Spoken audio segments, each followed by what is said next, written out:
Vivimos épocas en donde en Europa, en el mundo, están resurgiendo ciertos movimientos del pasado, de cuyo nombre no quiero acordarme. Por eso es importante ejercer siempre el pensamiento crítico y que la filosofía, en este caso con los autores, pues podamos servirnos de herramientas, de conceptos que nos ayuden un poco a pensar por nosotros mismos frente a esos fanatismos o supuestos, entre comillas, totalitarismos y pensamientos únicos. No digo que estemos de lleno y plenamente planeando bajo ellos, pero ahí están de una manera sutil. No hace falta ver nada más que el panorama político para determinarlo. Sin embargo, la época que le tocó estudiar y analizar a la autora que os traigo hoy fue una época contundente, tristemente real, puesto que hoy hablaremos un poquito del Tercer Reich y del mal. Hoy la filósofa que os traigo es Hannah Arendt, una de las mentes más influyentes del siglo y a la cual le debemos uno de los conceptos, bajo mi punto de vista, de los más importantes que ha dado la socioético-política y que pueden interpretar antropológicamente cómo somos. También se han llevado experimentos a cabo a raíz de la clase que voy a dar hoy, como los que se llevaron en la prisión de Stanford o el de los corrientazos de los experimentos con corriente y descarga eléctrica a sujetos experimentales. Os dejaré los enlaces abajo porque son interesantísimos de estudiar. Bueno, como decimos, Hannah Arendt es una filósofa, aunque no se considera como tal, que intenta responder una pregunta, y es la siguiente: ¿cómo queremos vivir? La pregunta que no puede responder la ciencia, aunque sí que nos da una visión de lo que somos. Somos química, física, matemáticas, biología. Pero ante cosas como ¿qué soy? ¿A dónde quiero ir? ¿Qué hago con mi responsabilidad? ¿Cómo me gustaría vivir? ¿Qué quiero ser? Pues entran en juego otras disciplinas, como la política, como la ética. Y en este marco referencial de conceptos es donde vamos a instalar el concepto de hoy, que vamos a estudiar con Hannah Arendt: el mal. Como digo, somos seres, parafraseando a Aristóteles, son politikon, somos seres políticos. Que no nos guste la política, que la política no solo lo que vemos en la televisión, uno los otros enzarzándose en debates eternos, con su retórica, que no llevan a ningún lado. La política es esencialmente parte de lo que somos. Somos seres que necesitamos los unos con los otros relacionarnos, interactuar, coordinar deseos, intereses. Por eso es muy difícil gobernar. Bueno, pues nosotros, como sujetos particulares, lo que hacemos es lo que realmente nos define. Una vez escuché a un director decir que no eres lo que piensas, eres lo que haces. Por eso es muy importante hacer un buen uso de nuestra libertad, y para ello tenemos que saber pensar para usar bien esa libertad, porque está en juego las consecuencias de un mal uso de la libertad, que es la responsabilidad. Es muy fácil que caigamos en el borreguismo. Por eso Hannah Arendt va a atacar con su filosofía todo tipo de totalitarismo, de dogmatismo, de sectarismo, de pensamiento único, porque eso es lo que consigue a través de esas convenciones preestablecidas, de esas leyes que muchas veces cumplimos a rajatabla sin saber por qué lo hacemos y cuestionarnos por qué lo hacemos. Nos convertimos, como digo, de esas opiniones preestablecidas y leyes en borregos. Por eso es muy importante atreverse, como dice Kant, a pensar, a cuestionar las cosas, a detenerse. ¿Os imagináis a Hitler o a un cargo importante del Tercer Reich dudando de lo que hacía? Por eso pensar, como decía Descartes, dudar, es lo que motiva a poder también cambiar las cosas. Por tanto, una ley, para Hannah Arendt, no tiene por qué ser correcta ni ética, como pensaba Kant. La ley moral siempre está subyacente a las leyes. No, A veces una ley no tiene por qué ser legítima. ¿Por qué tengo que cumplir con eso?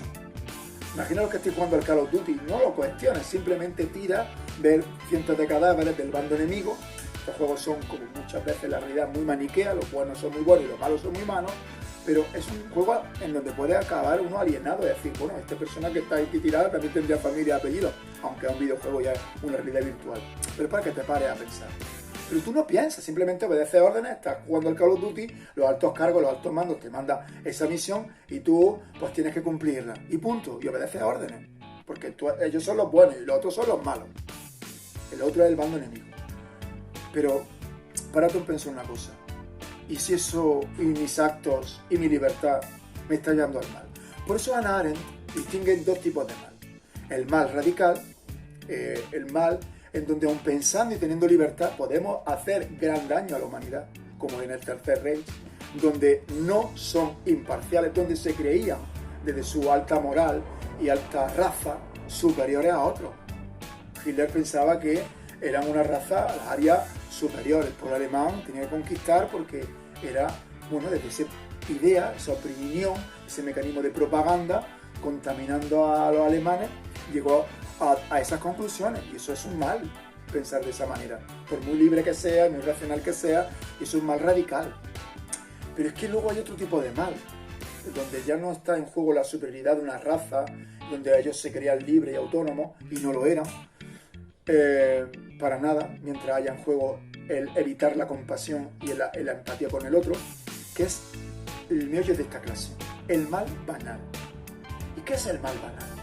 Bueno, pues lo vamos a ejemplificar con un juicio y un libro que escribió Hannah Arendt, Eichmann en Jerusalén, que le costó también mucha polémica porque ella, siendo judía, la acusaron de antisemitismo, no se le interpretó bien. Y es que ella, cuando asistió al juicio de Eichmann, Eichmann era un nazi, era un burócrata, se dedicaba a hacer sus listas, llevar trenes con judíos de un sitio a otro. Bueno, pues cuando le hicieron el juicio en Jerusalén, y ella asistió, y luego escribió un artículo en un periódico.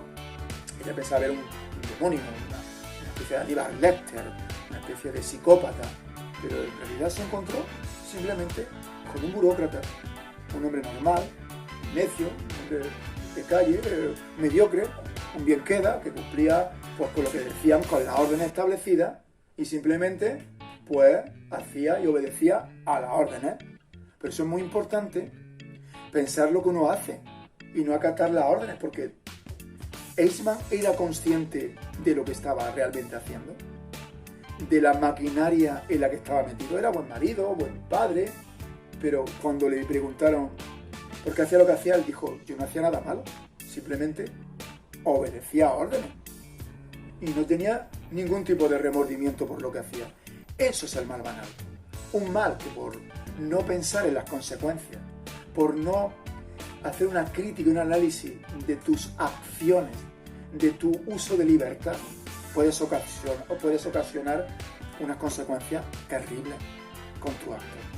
Entonces, ojo con las leyes que nos imponen, que las tenemos que cumplir, porque muchas veces eso genera en ese discurso político, como hemos visto, que sedimentemos, interioricemos una idea prefabricada, como se creían los nazis, o los totalitarios, o los regímenes totalitarios, ya sea de izquierda o de derecha, y por no pensar, acabar en eso.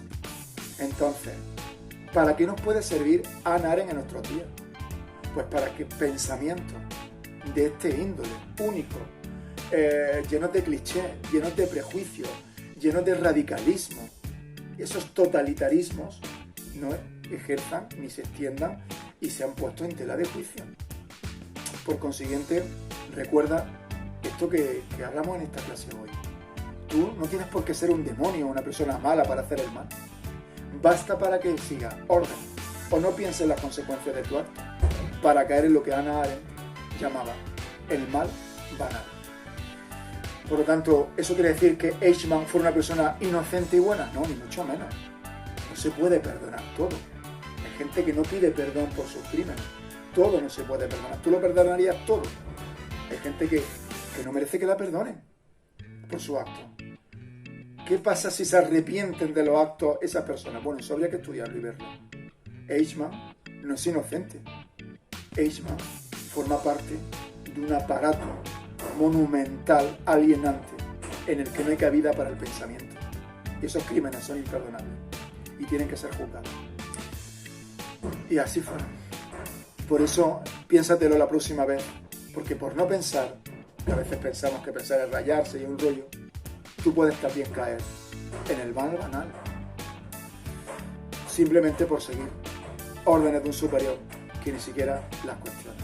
Ser rebelde no es tirarle los calcetines a tu madre y a tu padre y cabrearte. Ser rebelde muchas veces, en muchas ocasiones, es pensar por ti mismo. Chicos,